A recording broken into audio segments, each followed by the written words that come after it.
Good morning mga ka-riders, nandito ulit tayo sa pagsamahan Suzuki 3S. Bali, dito po ito sa Aresa Mall. Okay, sa mga naguguluhan po dito sa Suzuki GSX-S at saka sa Suzuki Gixxer, ito, i-review na natin para malaman natin yung kanilang pagkakaiba. Kasi naano rin po ako dito eh, naguguluhan din po ako kung alin po ba dito ang Gixxer at saka GSX. Kaya ito, sama-sama natin i-review itong Sports Naked or Naked Sport na motorsiklo.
Ayan mga ka-riders, nasa harapan na natin si Suzuki GSX-S at itong si Suzuki Gixxer.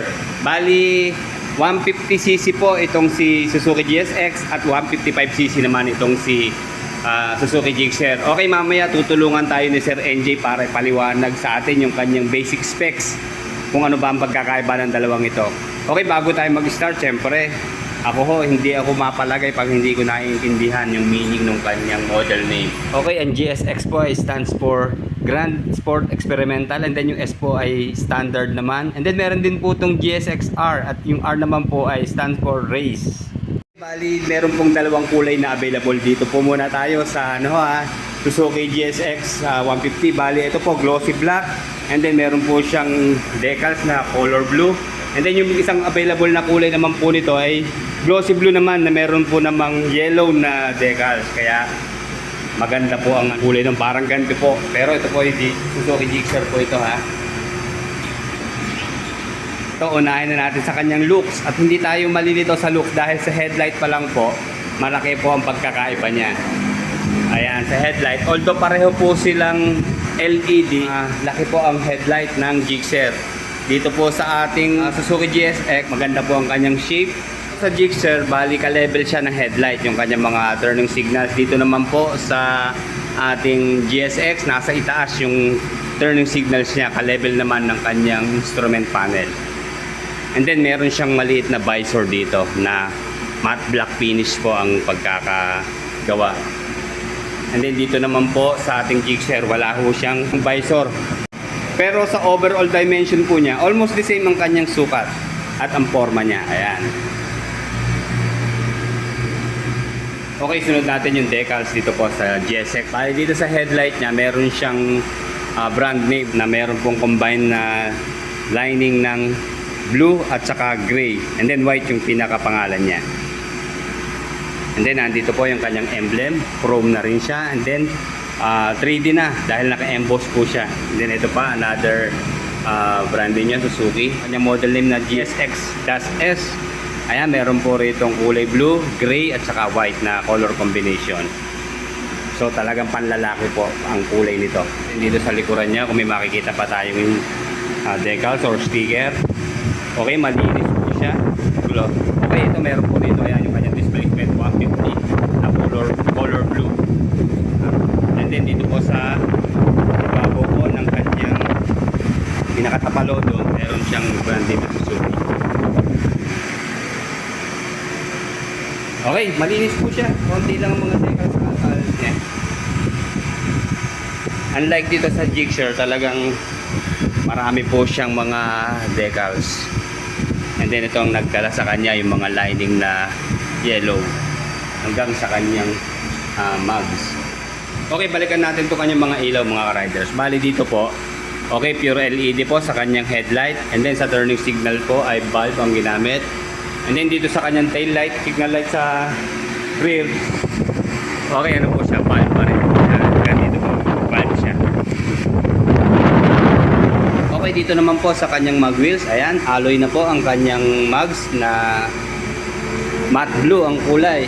And then meron po siyang sukat na size 17 yung kanyang diameter. And then sa kanya naman pong gulong, ito po meron pong sukat na 90 by 80 by 17. And then siyempre tubeless na po ito. And then ito po ata ang kanyang brand, ayan, Exacto. And then made in Indonesia. And then of course telescopic fork po na front suspension. And then ito malaki po yung kanyang single disc dito sa harap, meron siyang wavy shape. And then dual piston caliper. And then dito naman po sa rear tire may sukat na 130 by 70 by 17. And then of course ayan, single disc din po siya na may wavy shape na mas maliit po kaysa dun sa front. And then meron po siyang single piston caliper. And then sa kanyang rear suspension talagang nakatago po, hindi natin pansin. Kulay black na siya. Then monoshock po, nasa gitna lang. Then meron siyang extra po dito na tire hugger. Then medyo malapad din naman yung kanyang tapadodo dito sa rear. And then sa kanya naman pong muffler, ayan, bali meron po siyang dual canister. And then wala po siyang heat guard, kaya sa mga aangkas, lalo na sa mga ladies, magpantalon po tayo. At siyempre ang short po pag naka-short nakakasilaw po yan, magkokos pa po ng aksidente. Joke lang po basta para sa kaligtasan po o protection ng ating mga hita at binti, magpantalon po tayo pag tayo po ay aangkas. Then ito sa kanyang elbow, may protection naman po na metal na heat guard. Okay, nandito po si Sir NJ, Branch Marketing Assistant, para tulungan po tayo sa mga basic information ito or basic specification itong dalawang sport naked bike na Gixxer at saka GSX. Sir, good morning muna po. Good morning po sa mga tagapanood. Okay. Sige sir, diretso na tayo para di masayang oras nyo. Bali, unahin ko sir kasi napansin ko nagtatambukan yung kanyang mga gas tank Ano po ba muna dito tayo sa GSX ang fuel tank capacity nitong GSX po? Dito sa GSX S150 natin, so fuel tank capacity niya is 11 liters. 11 liters po dito, okay. Okay, dito naman po sir sa Gixxer. Dito naman sir, may Gixxer MI natin, so 12 liters naman. So mas mataas po ng 1 litro dito sa sir? Halos obvious naman sir, no? Oo, mas matambok siya di ba? Tapos talaga. And then sir, sunod natin yung kanyang fuel consumption. Dito po tayo muna sir sa GSX. So sa GSX S150 natin sir, so average fuel consumption niya is 50 kilometers per liter. 50, sir. Opo, Okay. 50 kilometers per liter po. Okay. Yun po yung average consumption niya. Pero syempre, sir, depende pa rin yan. Ano, kay rider. Kung paano bang... Hotel habit ni Okay. rider, depende po.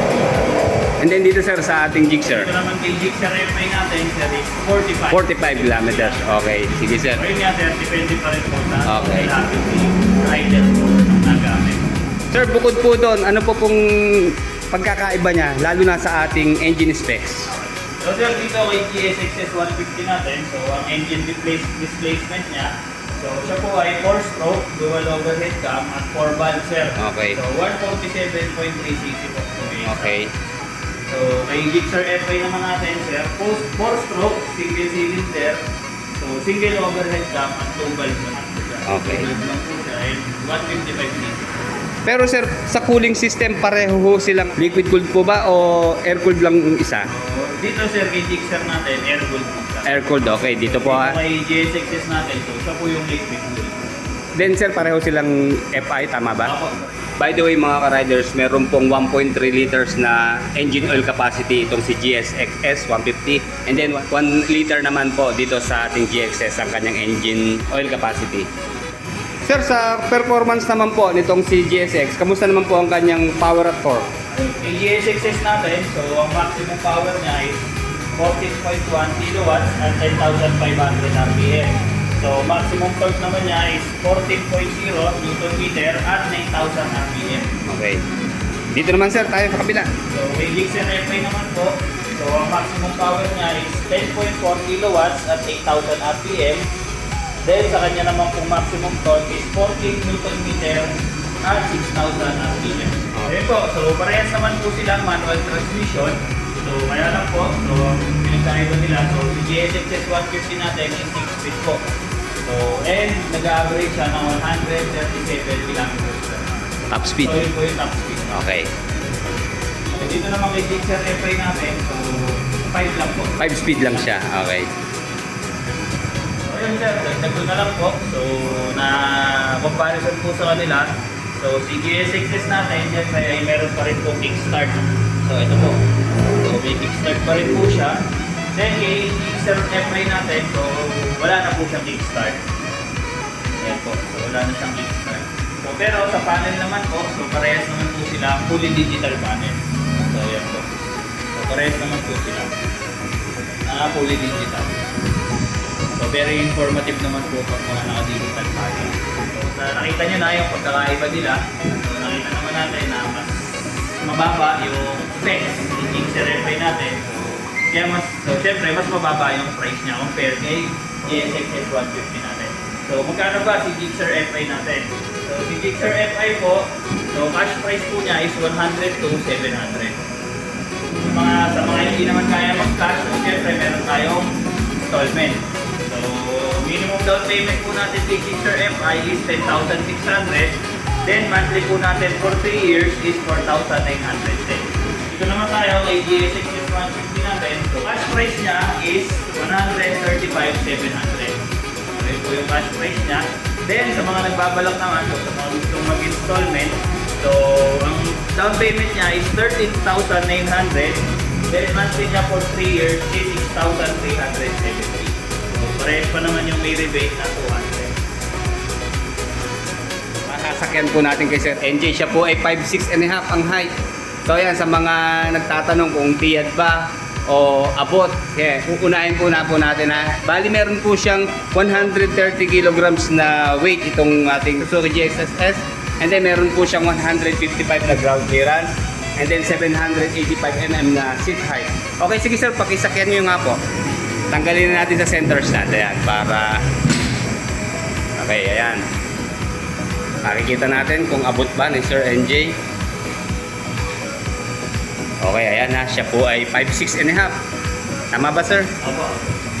Okay, yan. Medyo tiyad yung kanyang paa. Pero abot na abot naman po. Ayan, magkapila. Tiyad lang ng konti. Sir, anong pansin nyo? Nakasubsub po ba sa ating manibela o ano? Parang normal lang, sir. Okay lang. Okay, sige nga, sir. Yun yung medyo pasubsub talaga. Turning radius nga natin, sir. Okay, ayan. Hindi naman siya abot sa ating hita, ano, sir? Okay.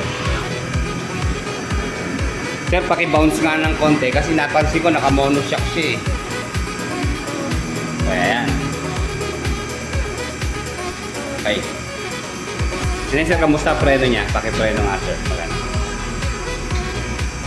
Okay naman sir. Okay, baka. So, parehas kasi front end rear niya. Pareho siyang diesel na sir. Sir, sa ano nga po? Rear brake, ayan. Ayan ba? Sige nga sir. Pakiabante sir. Okay, makapit naman sir ano.